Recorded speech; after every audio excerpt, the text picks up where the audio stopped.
Hallo René hier. Die YouTube-Videos über DIY-Diffusoren sind unglaublich zahlreich und könnten einen wirklich erschlagen.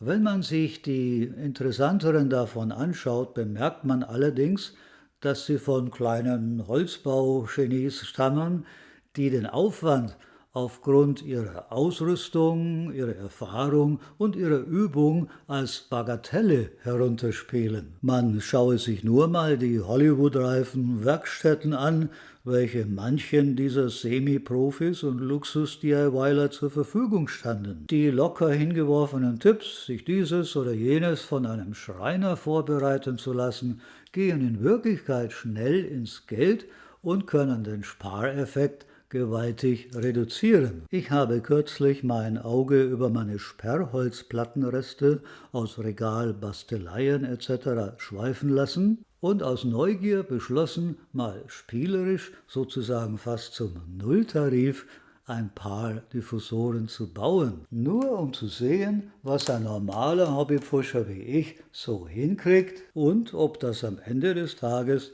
irgendeinen hörbaren Nutzen bringt. Legen Sie also bitte keine strengen Maßstäbe an meine Anfängerleistungen bzw. an meine Gelegenheitsbastelei an. Diejenigen, die sich im Hobbybereich schon ein virtuelles Privattischlerdiplom erarbeitet haben, mögen bitte gnädig sein. Es ging mir bei der Verwendung meiner farb- und qualitätsmäßig oft gar nicht zusammenpassenden und teilweise leicht beschädigten Abfälle nicht um Perfektion und ich wollte, sollten sich keine akustischen Verbesserungen einstellen, das ganze Projekt ohne jegliches Bedauern und ohne finanzielle Verluste verbrennen können oder besser gesagt entsorgen, denn welcher vernünftige Ausländer entfacht bei 40 Grad Hitze auch noch ein Feuerlein wie meine thailändischen Nachbarn? Eines der am häufigsten empfohlenen Gratisprogramme für die Größenberechnung ist ganz offensichtlich der QR-Dude. In dieser Berechnungssoftware kann man sich durch die fertigen Vorschläge durchklicken und die gewünschte Dimension auswählen. Damit ich meine aus einem weggeworfenen Projekt schon vorhandenen Rahmen benutzen konnte, wählte ich den Plan für 7 Kammern, der eine maximale Bautiefe von 164 mm vorsieht. Als Wirkungsbereich ist eine Bandbreite von 300 Hertz bis etwa 2 Kilohertz angegeben, also ein ganz sinnvoller Bereich aus dem Frequenzspektrum. Geht man einen Schritt weiter, kommt man bereits zu einer Kammerbreite von nur 34 mm und erzielt mit 11 Spalten nur eine Breite von 40 cm. Damit erhält man zwar eine maximale Streuung von 400 bis 5000 Hertz, aber das war mir doch zu viel Aufwand. Ich habe erst einmal die größeren Platten in handlichere Formate geteilt. Dann habe ich die 16 cm tiefen Lamellen geschnitten und auf die benötigte Länge von 1 Meter gekürzt.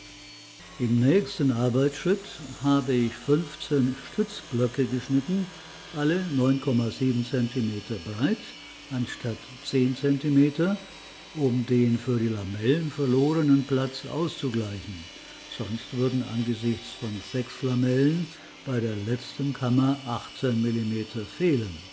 Es waren Blöcke in 3 verschiedenen Höhen nötig, weil ja 3 verschiedene Kammertiefen entstehen sollten.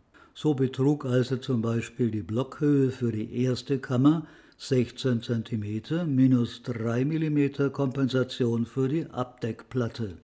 Um Ärger mit ausgetrockneten Leimklebestellen in der Zukunft zu vermeiden, habe ich die Blöcke sowohl mit Holzleim geklebt als auch genagelt. Es ist aber nicht unbedingt nötig. Bei den teuren käuflichen Bausätzen ist auch nur Verleimung vorgesehen.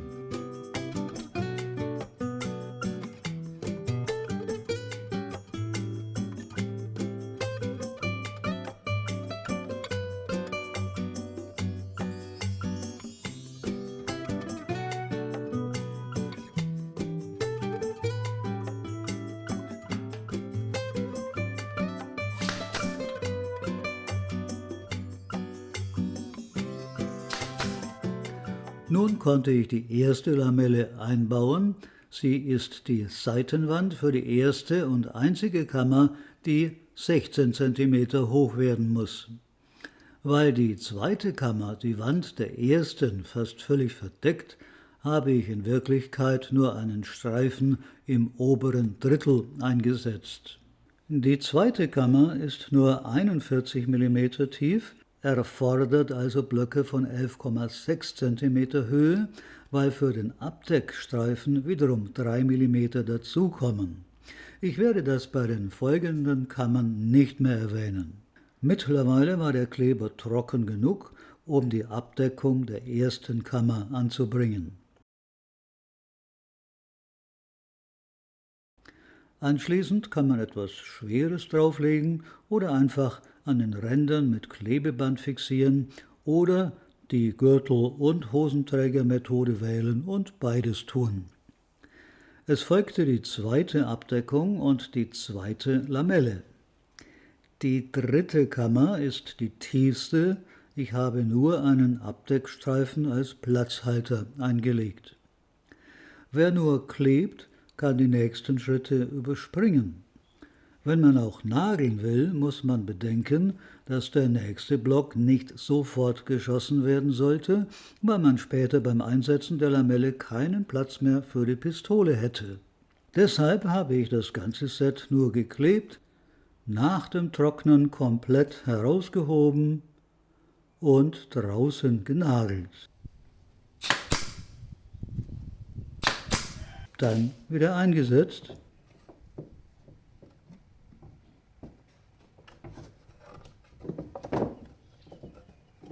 Und dann erst mit Leim und dem Air Nailer arretiert.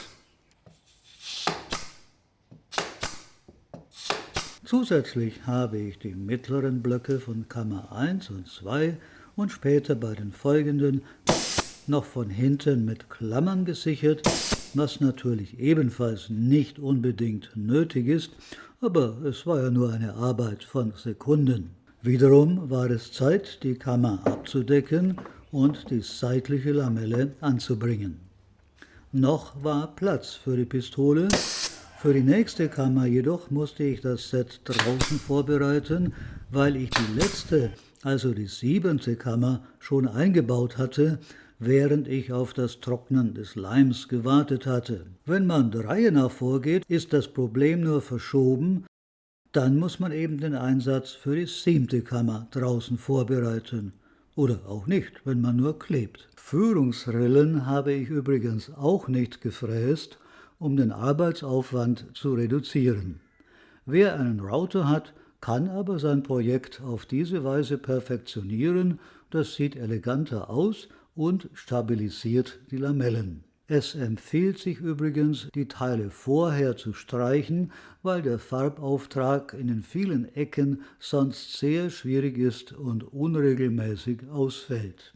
Endlich konnte ich die fertigen Diffusoren probehalber auf ein paar alte Lautsprecher stellen. Der spannende Moment für den Bewährungstest war gekommen, aber ich war ehrlich gesagt darauf vorbereitet, womöglich überhaupt nichts zu hören oder Probleme zu haben, eventuelle superfeine Unterschiede überhaupt wahrzunehmen. Immerhin waren das ja nicht die ausgewachsenen mannshohen Äumel, wie sie meist stolz präsentiert werden, wogegen meine Kunstwerke nicht einmal einen bescheidenen Quadratmeter pro Stück abdeckten. Zu meiner großen Verblüffung war der Effekt schon in den ersten Sekunden hörbar.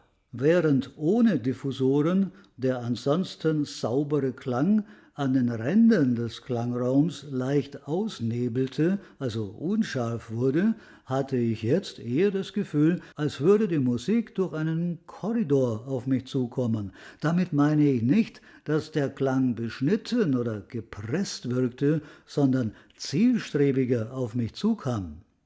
Das ließ sich insbesondere bei Stimmen bemerken, die nicht mehr seitlich ausbluteten und natürlicher und maßstabsgerechter am Zielort Ohr ankamen. Ich wiederholte den Testaufbau hinter meinen Lautsprechern und Es ist müßig zu sagen, dass ein ähnlicher Effekt auch dort auftrat, weil die Klangsabotage des Echos von der konkurrierenden Frontwand zwar nicht ausgeschaltet, aber gemildert war. Spontan wollte ich ein zweites Set bauen, aber nach 3 Probeabenden musste ich geknickt feststellen, dass mich der Klanggewinn nicht für die Umständlichkeit entschädigen konnte, für die Betätigung meiner zahlreichen Lichtschalter jedes Mal die Diffusorkiste wegschieben zu müssen.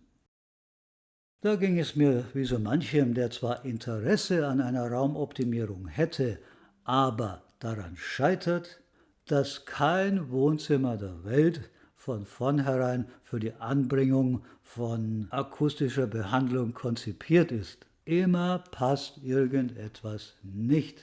Die fertigen Kisten kommen also an die Frontwand hinter den Lautsprechern und ich muss auf die Klangverbesserung zu beiden Seiten des Hörplatzes verzichten. Falls Sie mich nachher suchen, ich bin in der Werkstatt und fabriziere den Unterbau für die 2 Kisten. Tschüss übrigens.